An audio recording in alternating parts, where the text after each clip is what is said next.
Марина Недялкова, скада инженер в Санотех.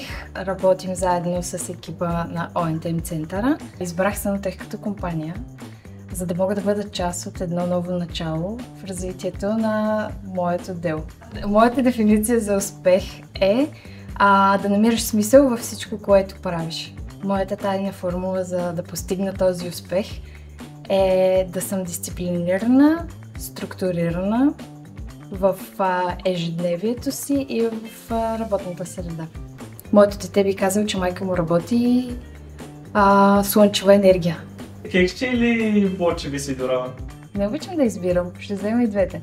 За мен удовлетворението е работата да бъде свършена както трябва да бъде свършена, не просто да бъде свършена. Имам си лична мантра и цитат, които ми помагат и те са, че единствено съм отговорна за успехите си. Бих казала на Марина, ако я срещна преди 10 години, да бъде по-амбициозна, да следва всичките си цели и мечти и че ще ги постигне, ако бъде постоянна и дисциплинирана.